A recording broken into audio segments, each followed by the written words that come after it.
Hello, everyone, and welcome to the program. This is Politics Today, live on Channels Television. I'm Sean Kimbaloye in Lagos. Some of the breaking news that we're following for you right here on Channels Television. We can confirm to you that the suspended acting chairman of the EFCC, Mr. Ibrahim Magu, has been released. His lawyer, Tosin Ojama, confirmed to Channels Television that the EFCC boss is no longer in the custody of the presidential probe panel. Earlier, the Inspector General of Police had written his lawyer saying that Mr. Magu was not in the police custody as being reported. He spent 10 days in custody. Again, breaking news for you. Suspended acting chairman of the EFCC, Mr. Ibrahim Magu, has been released. We'll stay on that story right here on the program. It's a 1 hour stretch of the program tonight on the program. Let's also tell you some of the stories that are coming in. That the National Assembly Service Commission has approved the retirement of some National Assembly officials who have attained the retirement age of 60 and have spent 35 years in public service. The directive follows an approval by the National Assembly Service Commission after its 497th meeting today. There are, however, indications that the clerk of the National Assembly, Mr. Sani Malori, and about 150 other officials may be affected by his decision, and is said to have been due for retirement since February. A statement by the National Assembly Service Commission says the retirement letters will be issued immediately to those affected. Let's check out some other political stories we have for you on our political roundup.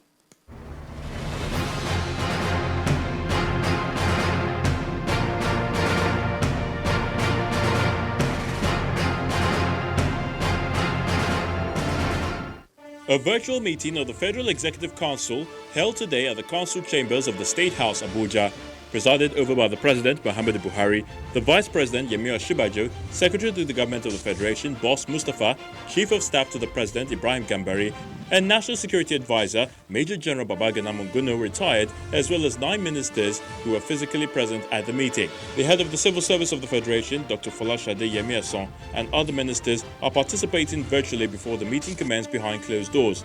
A meeting of silence was then observed in honor of a former Minister of Works, Major General John Abada, retired, who died on Saturday at the age of 81. He was the Chief of Air Staff from 1970 to 1971, was Federal Commissioner for Works, and a member of the Supreme Military Council. The Senate has mandated the Ministry of Labour and Employment to set up a committee to review the age limit for employment of Nigerians into government agencies and the private sector to ensure that competent applicants are employed. The resolution followed a motion by Senator Ibrahim Magu during Wednesday's plenary session, where he lamented that unemployed Nigerians are increasingly finding it difficult to get jobs because of stringent age restrictions placed on such jobs. He says because of the high unemployment rate in the country, many graduates spend up to 10 years seeking employment, and this puts them in a disadvantaged position through no fault of theirs. A civil society group, Center for Advancement of Civil Liberties and Advancement, is asking the National Assembly to suspend its planned annual recess until the Electoral Act is amended and passed. The group stated its request during a peaceful protest at the 3-arm zone of the National Assembly. According to the protesters, this is not a sacrifice too huge for the National Assembly in the interest of the country. They say the country urgently requires the reforms which should not exceed this year. The Court of Appeal, Ibadan Division, has set aside the High Court judgment restraining the Oyo State Governor from sacking local government councils in the state. In his verdict, Justice Haruna Samani premised his judgment on the fact that the sacked local government chairman failed to show verifiable facts of the plan by the Oyo State Governor to dissolve the councils. In the ruling on the appeal between the Oyo State Governor versus Basharu Ajuwon and 10 others, Justice Haruna Samani said the case initiated by the sacked local government chairman, for which they got the May 6, 2019 judgment, was mere speculation and based on conjectures. Ahead of the October 2020 governorship poll in Ondo State, youth of the All Progressives Congress under the aegis of APC Youth for Change are calling on the leadership of the party to ensure that its governorship candidate is selected through direct primaries. Speaking in Abuja shortly after staging a peaceful protest at the headquarters of the party, the group says they will not sit back and allow the party to lose the election in Ondo State to another party due to unpopular decisions.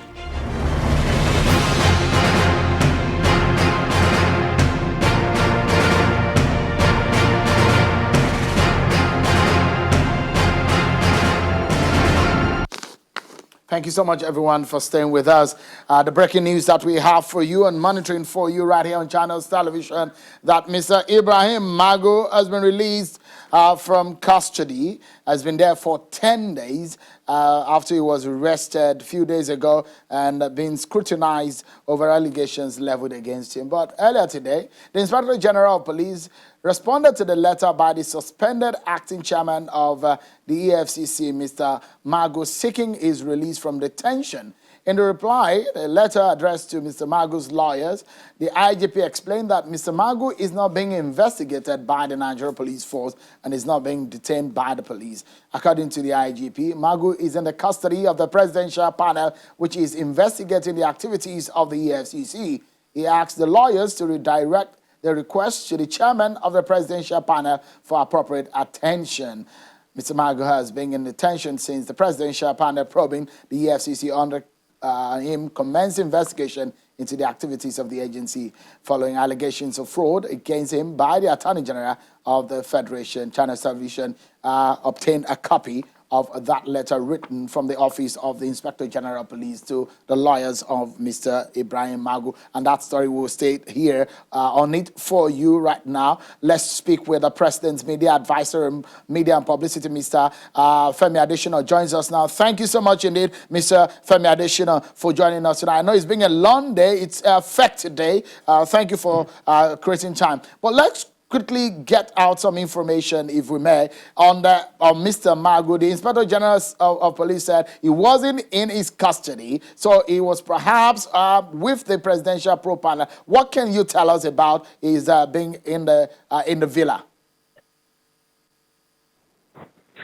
No, I don't get that question. What can I tell you about his being in the villa? Is that the police said? Yeah, the police said he's not in their custody.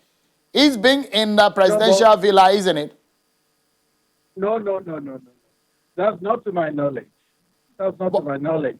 Rather, the panel is sitting somewhere in the presidential villa, in the banquet hall. But it wouldn't have been kept in the banquet hall in the past 1 week or so that he's been in their custody. He was not kept in the villa. Is that affirmative that it was not kept in the villa? So the big question would be, where was it kept? Can you confirm to us? No, but that also wouldn't be within my remit to say, because I'm a media person. I speak on behalf of the president. If the security people will be able to answer this. So since this information has come out in the last few minutes, you're aware that he's being released, isn't it, Mr. Femi Adesina? What other information can we get from his release from the presidency? I just saw it on your station before we began this interview. We started the Federal Executive Council meeting at 10 a.m. We rose at exactly 6:02 p.m. So I need also to get updated in terms of what has been happening all day. It was just on your station now that I had the news of the release. So what can you also tell us as regarding the ramification of his suspension? The presidency last week affirmed his suspension. Today also we are hearing some other news as regarding the headship and some of the top offices at EFCC. What is the latest? Has any information come from the presidency as to the running of the EFCC? Well, if there is an investigation of the magnitude that we have seen so far, it stands to reason that whoever is the chief executive of that institution will have to step aside. Nothing is concluded yet. He will just have to step aside in order to allow unfettered investigation. It's an investigation, not a trial. Not a trial. If a trial will come later, it will come. But we are not at that stage. We are just at a fact-finding stage where he has been asked to defend himself. Not trial.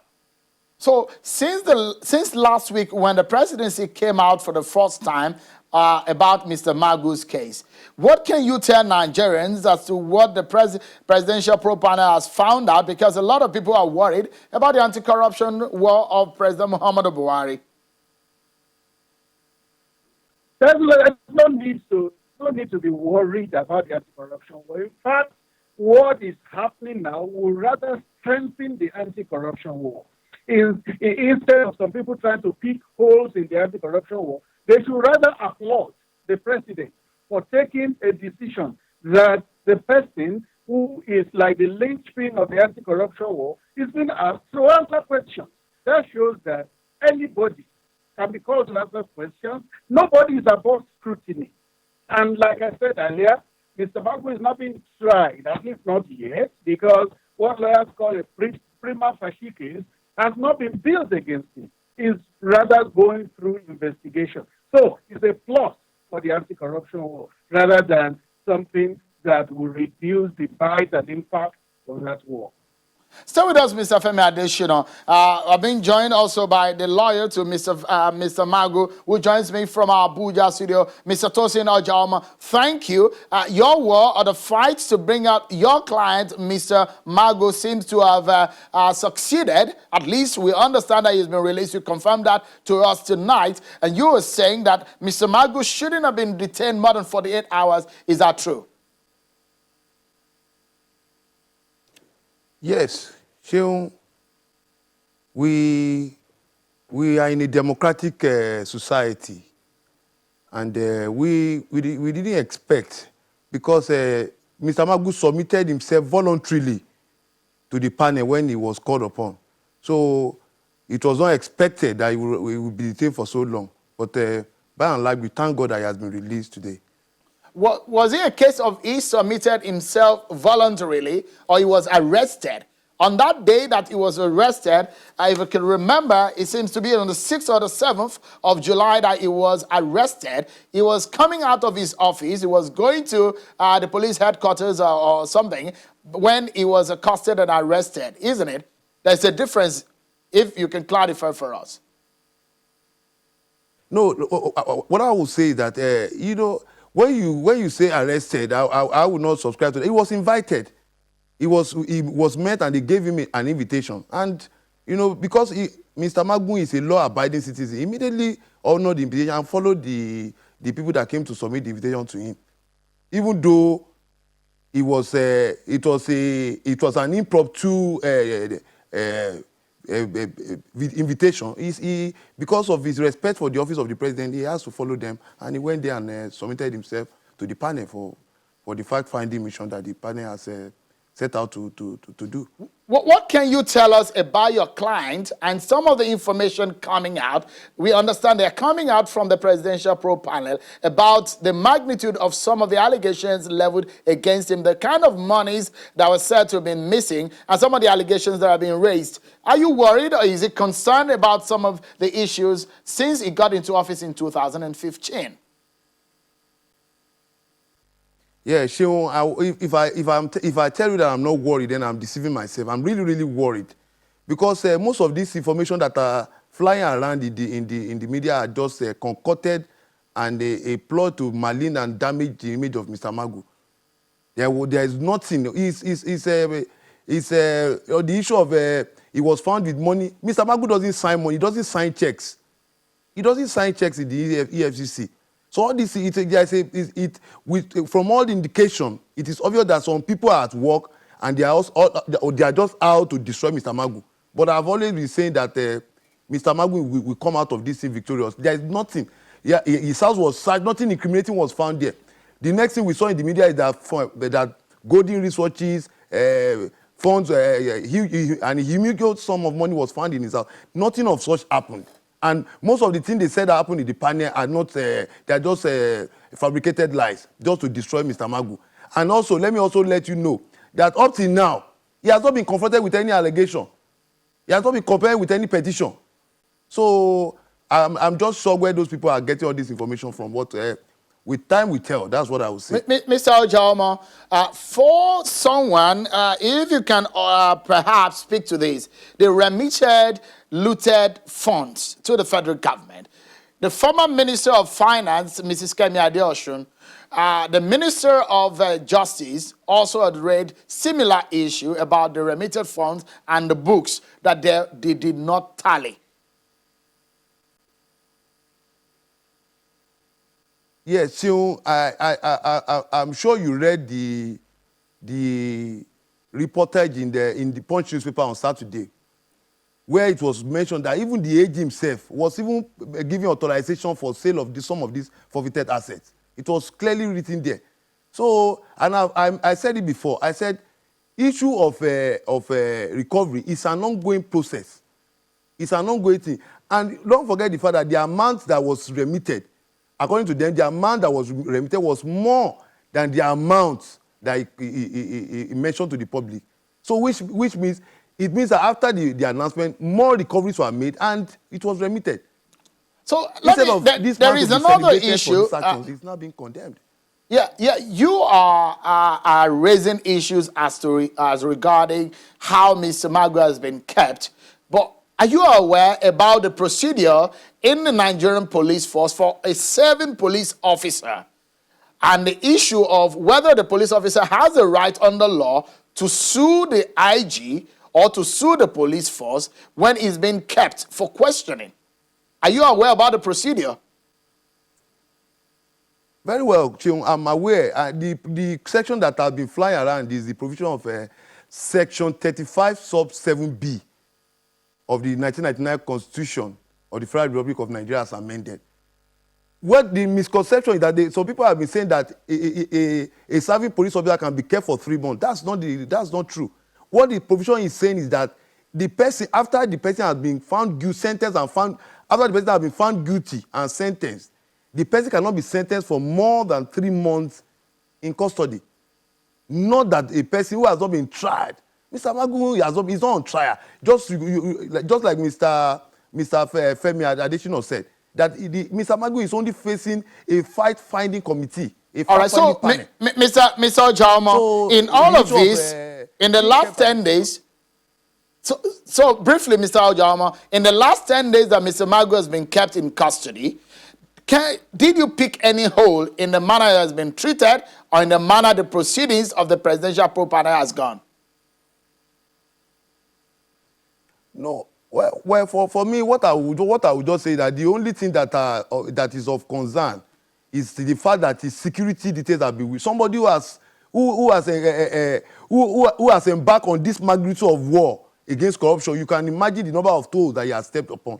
So now that the man is not left without a security, without any security backup, and it's also even his family members, they even have to go and engage private security members to guide the family members.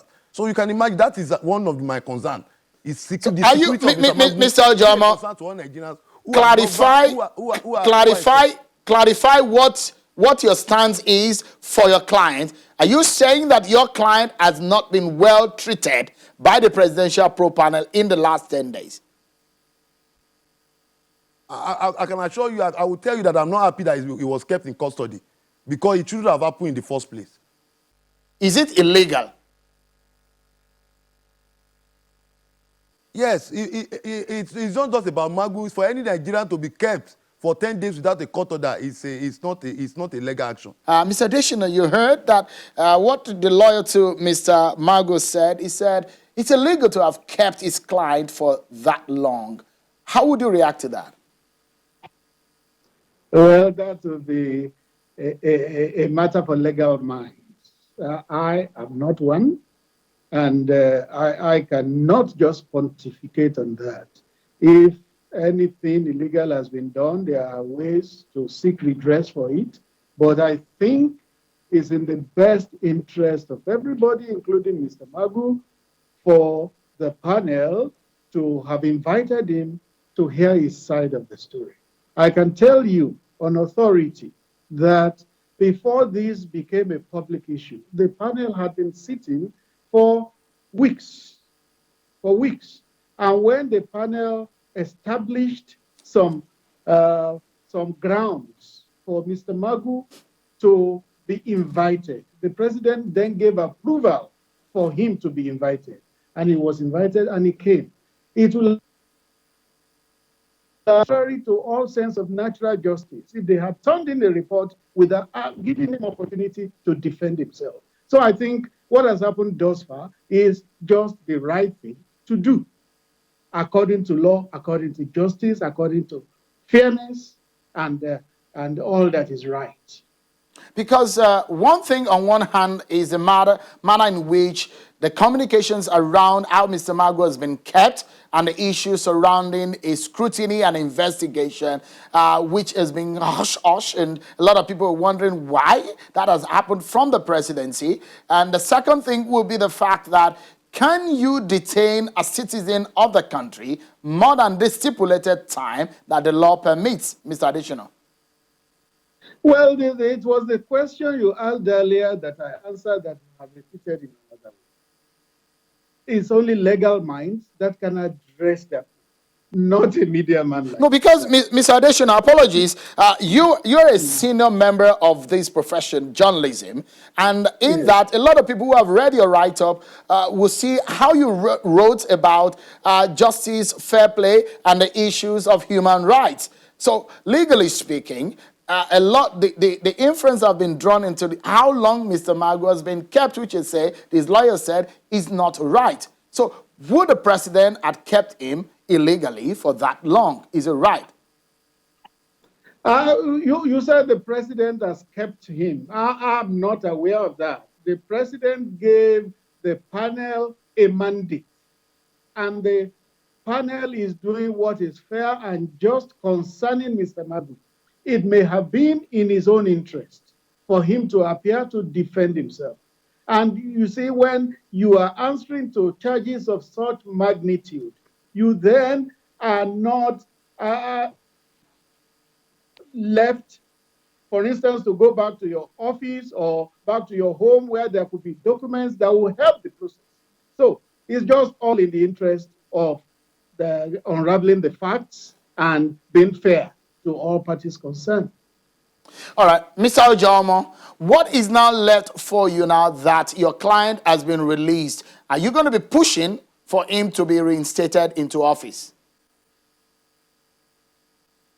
Yes, just like Mr. Additional said, if the panel is a fact-finding panel, and if it comes out at the end that Mr. Magu has not done anything wrong, and it is fair that he's reinstated by the president so that he can continue to support this anti-corruption war.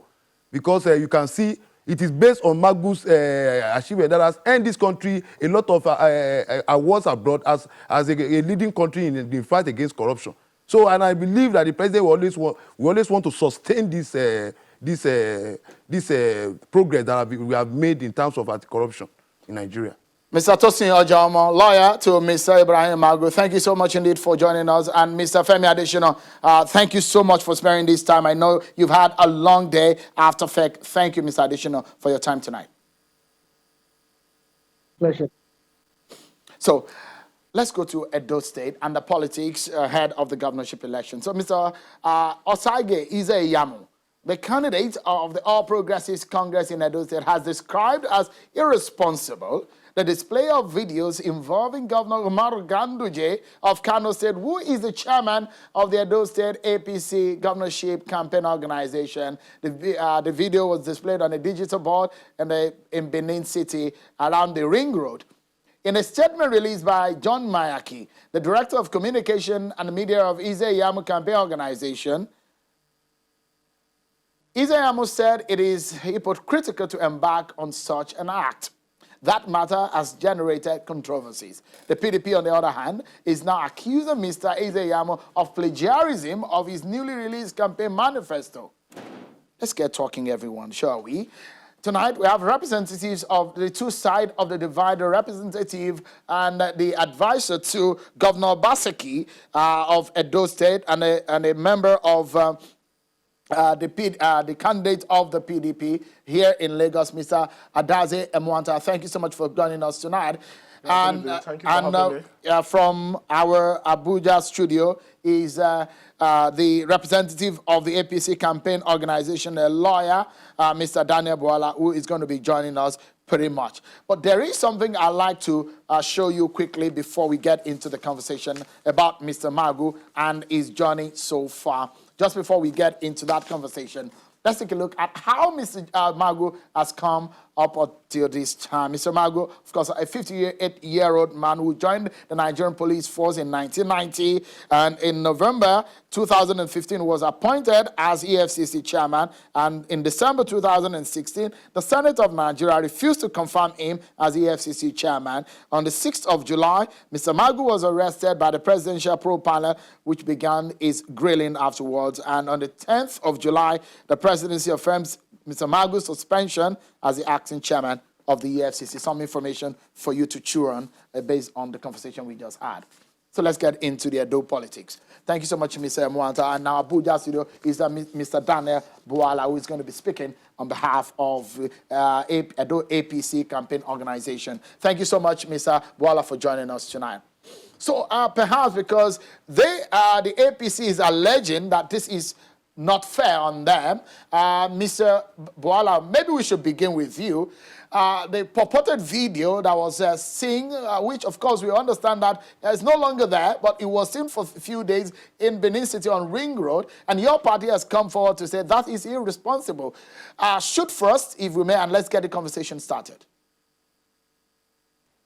Right, thank you for having me. Actually, it is an act of irresponsibility in the sense that Governor Ganduje is not an indigene of Edo State. He is not on the ballot. He is not running for any post. And so if Governor Obaseki believes he has a vision for the Edo people, his focus will be on issues, the things he wants to do for the people, and why he thinks is better than our candidate, than then to take the name, the picture, or the video of the campaign council chairman for Edo, whom I feel that they are frightened by him because they feel he's a master strategist in terms of mobilizing people and then mobilizing movement for the purposes of winning the election. So I'm happy that they quickly realized it was an act of irresponsibility and they took it off, and we are hoping that in the coming days, they will learn from our candidate how to focus on issues, how to come up with agenda, how to come up with manifesto and talk it to the people of Edo. The people of Edo are widely understood and believed as one of the leading states in terms of education. So you talk to them sensibly and make sure you speak to the things you want to do in Edo. But when you know that you don't have an agenda, when you know that you don't have something to talk about other than signing memorandum of understanding for 4 years, if you sign memorandum of understanding for 4 years, that means if given another 4 years, you are going to use it in interpreting the memorandum, and you will not be able to translate it into the governance that the good people of Edo deserve. That is what I believe that they are quickly learning, which is why they must have taken the billboard off.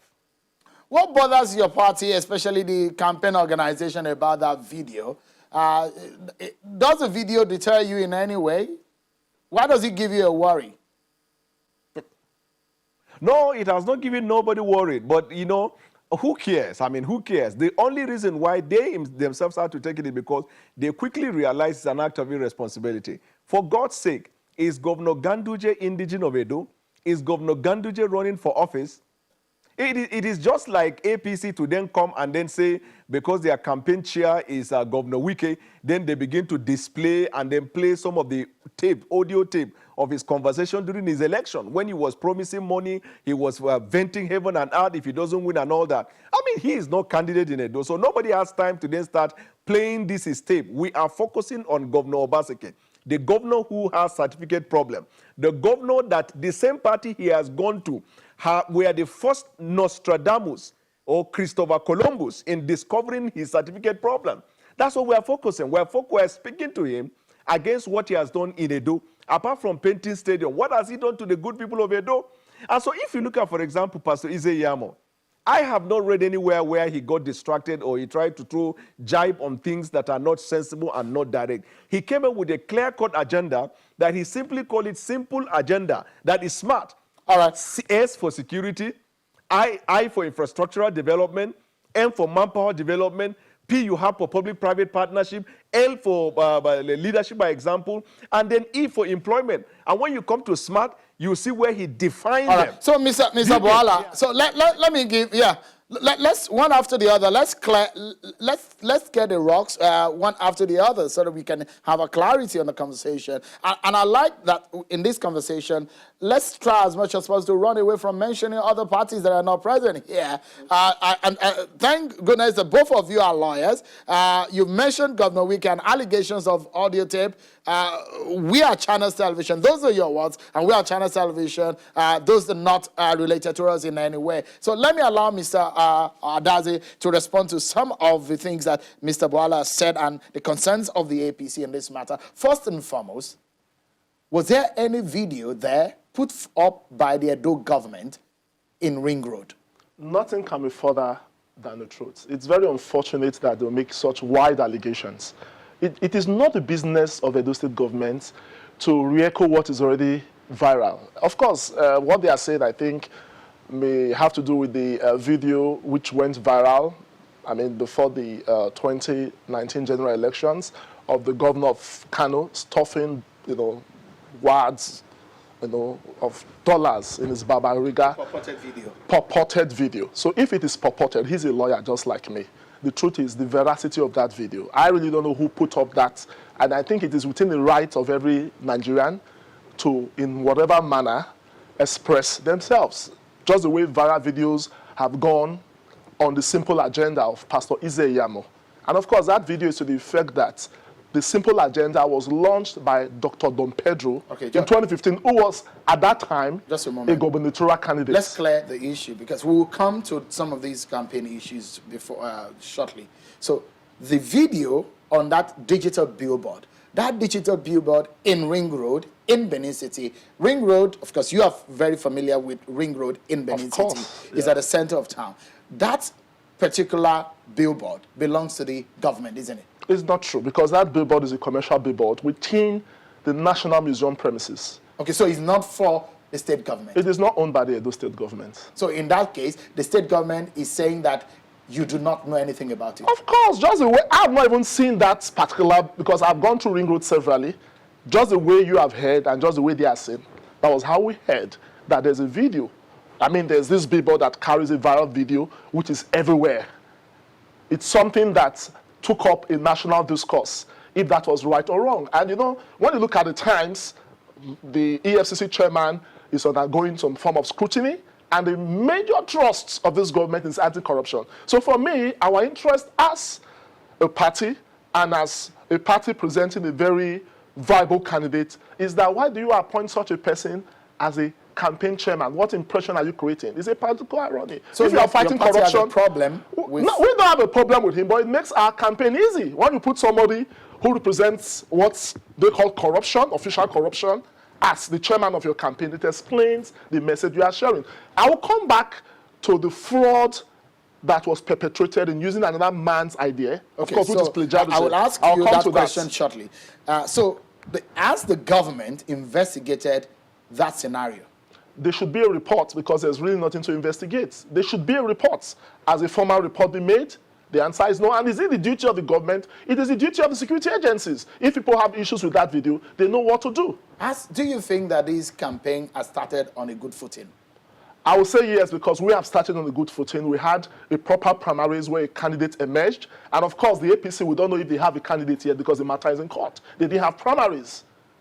So we have other political parties, and we look forward to going into this election, joining issues with candidates that have emerged from validly organized primaries. That's another issue you have raised now, that the APC does not have a candidate. Of course, it's been challenged in court. By who? Of course, the PDP has gone to court, asking INEC not to recognize the person whose name was submitted because there was no valid primaries according to existing court orders and what the then acting chairman, Gideon, said, that they didn't have primaries and that they were yet to organize primaries. So the PDP is in court over... Of course, we're in court over that, for the court to interpret the constitution, because you cannot talk of a situation where you didn't have primaries, your party said you didn't have primaries through your chairman, and all of a sudden, INEC came up with a short list, including the name of a party that did not present a candidate for primary, presenting a candidate without primaries. And it is clear that it's a condition precedent for a political party to sponsor a candidate that there must be primaries. Right. The provisions of the constitution is clear,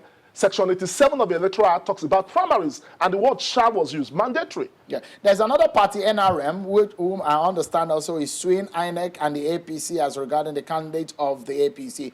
Let me allow Mr. Buala to react to that. The PDP, according to Mr. Adaze here, is saying that your party does not have a candidate just yet because on the issue of the primaries. How do you react to that? You see, so that singular act of going to court is self-evident that these guys are scared of Pastor Ize Iyamo to death. They are scared. They can't even wait for the election. These are meddlesome interlopers. If not because the matter is sub judice, I would have taken time tonight to coach them on this journey of no return. But because it is sub judice, I will not comment about it. But you help me ask him, what is the agenda of his candidate? What is his selling point? He doesn't have any agenda. All he is doing is sending people from nook and crannies of the city and around the country to see if they can obstruct somebody who already has started conversing with the good people of Edo, the things he wants to do for the Edo people. For God's sake, Edo State is not like every other state that you can say they are not educated. Talk sense to the people and talk your agenda. So I don't even want to delve more about all these journeys of no return that they began already. It's just like me coming tonight to tell you, Sheun, because as a secretary of the appeals committee, I had the exclusive privilege of looking at documents relating to their candidate. And I know he has a fundamental legal defect, issue of certificate. And in fact, the Nostradamus that discovered that was not even APC. It was PDP when their candidate was in APC. They even went to court. Now, they are carrying somebody with legal disability, but they are already frightened. Now, talk about a candidate who has even run through screening and primaries in 2 political parties at a time, in the face of obvious decision of the Supreme Court that if you go in these 2 directions, you do not have a legal standing. But we don't have time to bother ourselves on that. Mr. Buala. Our candidate believes he will win the election. So why Mr. should we be Buala. bothered? Yeah, so there is something that he wanted to raise, and it's the fact that he believes that your candidate plagiarized the campaign statement that he released. When we come back from the break, we'll look into that. What more can you say? It's getting interesting, the campaign in Edo State, when PDP is alleging plagiarism of the APC manifesto. We'll dig into that after the break, everyone. Join us again. Thank you so much, everyone, for staying with us. Let's get back to the conversation. Andrew Amwanta Adaze is the special advisor to Governor Obaseki, who is the PDP candidate in the Edo governorship race. And in our Abuja studio is Daniel Buala. He's a lawyer and a member of the APC, speaking for the Edo APC campaign organization. Thank you so much, gentlemen. So let me allow you to quickly react to what he said. It was Governor Ganduje that had the first shot. Governor Wike of Rivers State replied, and since that had happened, a lot of things have started happening. But react to some of the things that he has said tonight, that your party is a meddlesome interloper. You know, it's quite unfortunate that my learned colleague here, Daniel Buala, who is a lawyer, who ought to know, because in the case of Bayelsa, PDP actually went to court, challenging the qualification of the deputy governor. Because, of course, the party sponsored him, and eventually that was why the party lost Bayelsa to PDP. So unfortunately, he may not know the position of the law, because when you ask the court to interpret, you have the right to ask the court to interpret the provisions of the Constitution. So it is not a question of the internal affairs here or their guidelines, but we're talking of clear provisions, specific provisions of the Constitution, Section 177, you know, the provisions of Section 211, the provisions of Section 87 of the Electoral Act that talks about the mandatoriness of primaries. So if you don't have something that you are building on, just as Lord Denning said in USA and Mark 4, you cannot put something upon nothing and expect it to stay there. Primaries is compulsory.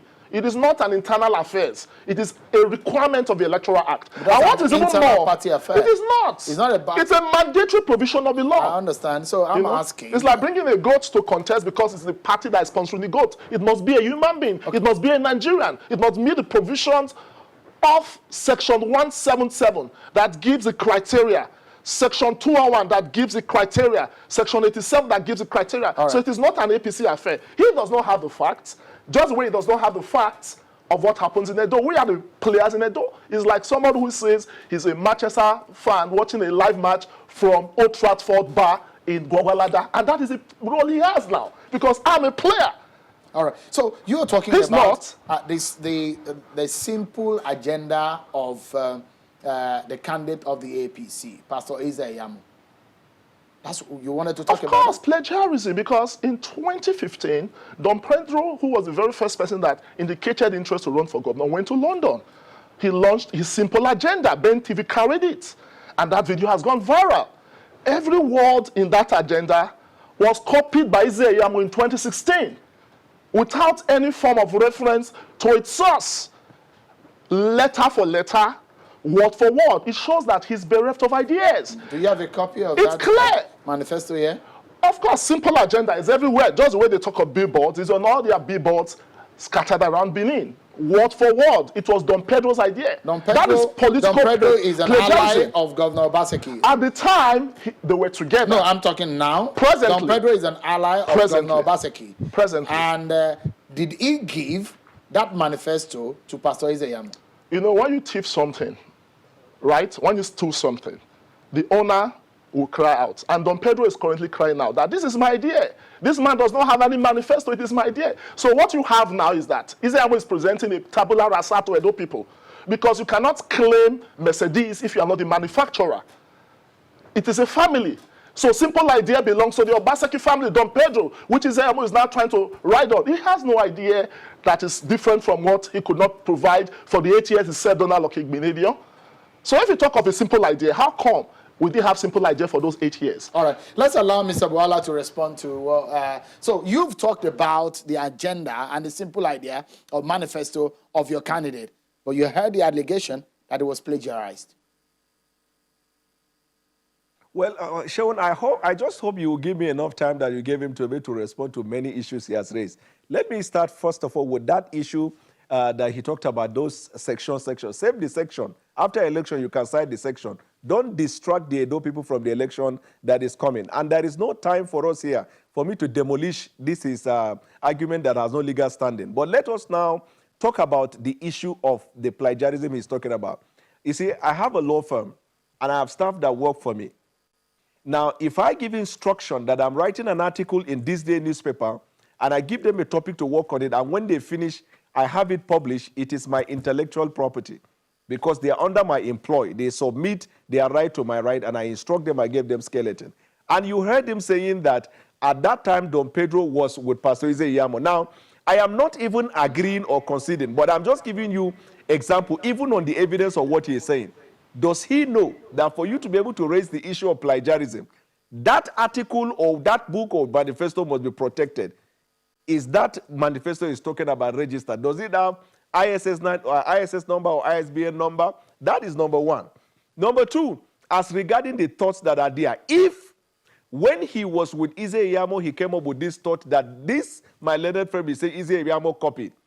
If his candidate that they are selling now cannot even see and act first on what they claim was the original thought of Don Pedro, that means their candidate is blinded. That means the more he look, the less he see.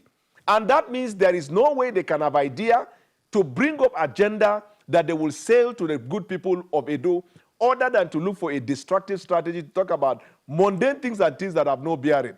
And so that is what I'm saying in a nutshell regarding the material. You have to establish that the right is protected. That thought must have been registered. If it is not registered, it is just like me here. When I say something and somebody quotes it, then I will now say it is plagiarized, or maybe I write something and the person quotes it, it is not registered. So that is first point number two. But Shaun, what I thought we were going to be doing tonight is to discuss issues. What is his candidate going to do to Edo? What has he done to the Edo people? He has signed, so for 4 years he was signing memorandum of understanding with no translation to the good governors. In fact, they will organize a program and recruit ushers. And after the program, they will register the number of ushers as employment in that state. Is that what you call good governance? And secondly, if you think you have done good to the Edo people, This is about the time for you to raise issues and discuss them, and not to be traveling and scouting for what does not even exist in the eyes of the law. Mr. Emonta, please, could you reply to him? You know, it's unfortunate when you hear a lawyer speak like this. He talks about registration. When somebody goes before the court of public opinion with a fake idea, do you need to register that? It is registered in the minds of the people. You don't deceive people like that. Let me really come to the issues now, the specific issues. Edo people are the people involved, not people from where Daniel Bwala comes from. The people are quite impressed. The teachers are very impressed, and that was why last year they gave the governor a national award. The NUT has transformed the educational sector from primary to tertiary. You talk of industry. You now talk of the Edo Production Center, where they have 24 power supply. You talk of infrastructural development. Around Izeyamu's house, for 8 years he was in government, he could not do the roads there. The governor has done virtually all the roads within his vicinity up to Saple Road. We are talking of areas that stretch kilometers, not minding that he was his opponent. You talk of the health sector, you see our response to COVID-19. Edo State, as a state, is one of the many states that you now find on the world map. Why? Tanzania came to copy from our own Edo Best project in terms of trying to transform basic education. Benin Technical College is now a government science and technical college where when you enter that school, it will be as if you are abroad. Our civil service is so revolutionized to a point where the offices look like banks. The training of these people, even when you talk of welfare. When he said MOU, that your governor always signs MOU. I will address quickly. It's a misconception because you talk of our state power plant at Ososiomo, which is meant to supply public buildings with electricity, 24 hours power, the various street lights. It is a reality today. You talk of the agricultural sector. Jobs have been created, thousands of jobs have been created. It is a reality. The educational sector, it is a reality. So when he talks of MOU, he's just a dog in a manger. He's not from Edo. We are the ones that are beneficiaries of this. And that's why Edo people have said they want the governor back. Let's close the program. And I've been told that we just have 60 seconds. And let's share it. So it's going to be 30 seconds for each. And let me allow Mr. Bwala to shoot first. Your final word on the program in 30 seconds, please. Well, I'm happy I'm able to coach him back to issues, to discuss issues. And I'm glad that as a good student, he's learning. Now, all of the items he has itemized, when he talks about Bola, is not from Edo, therefore Bola will not know what is happening, or Bola is watching Manchester United from television, and somebody is in Gwagwalada. Indeed, in these days of technology, you are talking about distance by kilometer, that if I am in Abuja or if I'm from Borno State, I will not know what is happening.